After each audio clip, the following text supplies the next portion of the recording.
Dumating kami ng alas 3 sa Pantalan. Napakaganda ng panahon at kalmado ang dagat. Nasa puerto kami ng Toledo, Cebu at dito rin kami magdidiskarga. Ang ididiskarga nga pala namin dito ay abono. Galing pa kaming Japan, 7 days kami nagbiyahe papunta dito sa Pilipinas. Bukas darating ang aming mga bisita at bukas din kami mamimili ng aming provision. So hello, what's new sa inyo guys? Good morning, it's you Mayor C with the JOY back at it again with this vlogging serye. So today is busy day kasi sa self-marketing kami. Hindi ko alam kung ano oras, tanghali or mga hapon. Hinihintay ko lang yung sabi ni Kapitan. At ngayon din ang dating ng mga bisita namin, kasama na doon yung aking Jowabels. Kahapon nga pala kami dumikit mga alas 3. So pagkatapos namin mamalengke baka lumabas kami. Papamassage, gagala. Kasi hanggang 23 lang daw. Or 24 kami dito. Mabilis kasi yung kanilang pag-discharge. Kaya saglit lang kami dito sa Pilipinas. Kalaban naman namin mga 1 week. Sulit sana kung ganun. So tara, samahan nyo ako ngayong araw na ito. Play that intro. Let's go!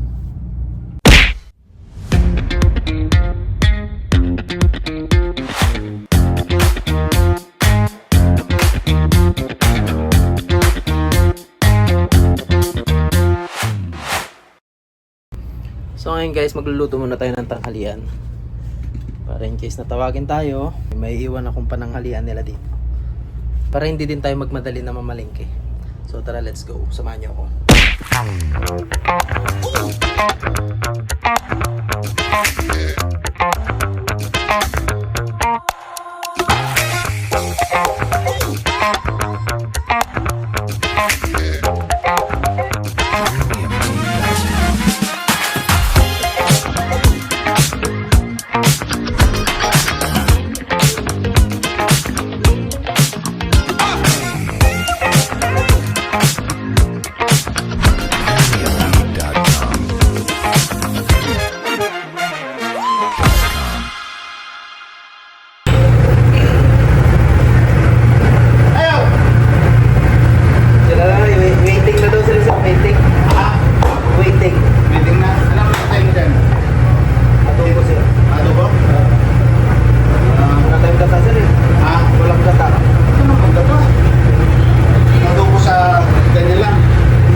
So yun guys, tapos ko na i-prepare yung lulutuin ni Chief Engineer.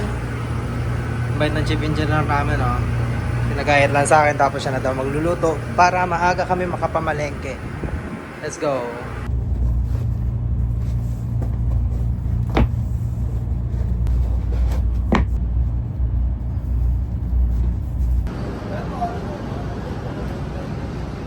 Guys, paalis na kami. Punta na kami ng market with the gang.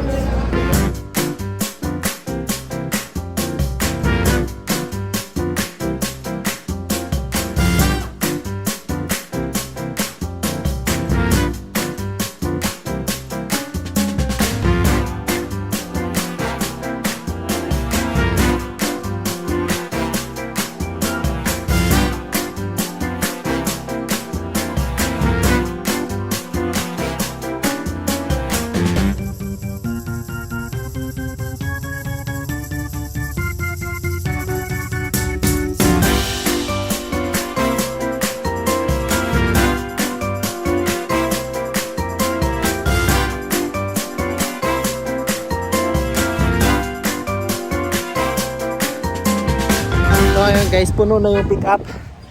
Babalikan na lang namin bukas yung iba. Marami pa kasi kami bibilhin gulay at karne. Yung baboy in order lang namin, tapos i-deliver na lang sa barko. Yan si may straw.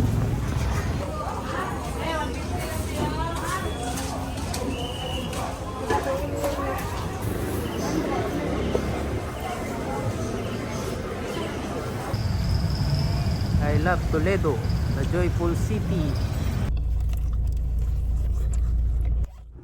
Kakatapos lang namin mag-grocery, papunta na rin kami sa barko.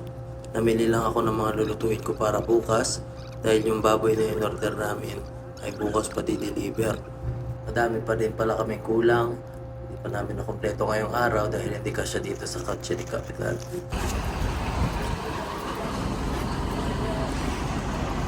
Medyo nagkaroon lang pala ng konting hassle dito dahil hindi pinapasok yung kotse hanggang dulo.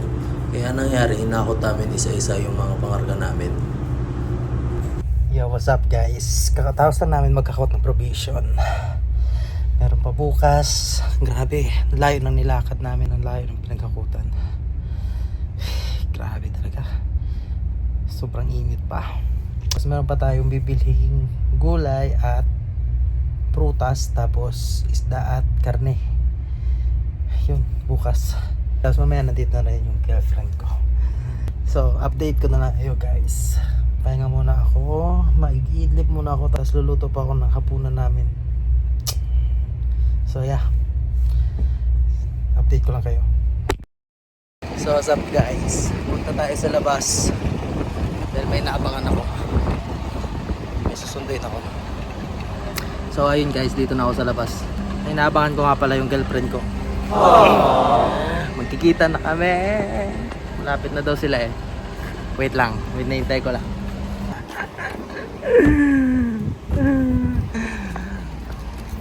Ano na? Minsan may dumating ng tao sa akin pero hindi yun nagwagi. Sama ka na yung sama. Ngayon si Dayan. Talaga Hindi. papanggitin mo pa yun. Sorry, nahangit siya. Di ko na po uulitin. Gag! Dumating man tayo sa pagkabigo, ngunit may ibibigay si Lord sa atin na pagkain. Kaya kumakain kami ngayon ng isaw. At siya ay tapos nang kumain at siya ay umakyat na ng barko. Ba't ako kumakamot sa ulo? Hindi ko talaga mapigilan yung kamot. Kaya ako tinanggalan ng uban ni Dayan. Ba't nga Makati? Uy, nagtasikibal ako baka mo! At ako ay iniskincare niya na. At tinalikan ko siya sa labi.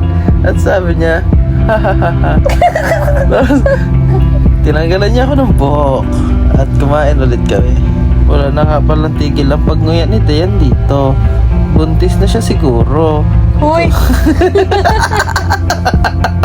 Ginayakin siya agad. Joke lang po. Ingat kayo. Goodbye!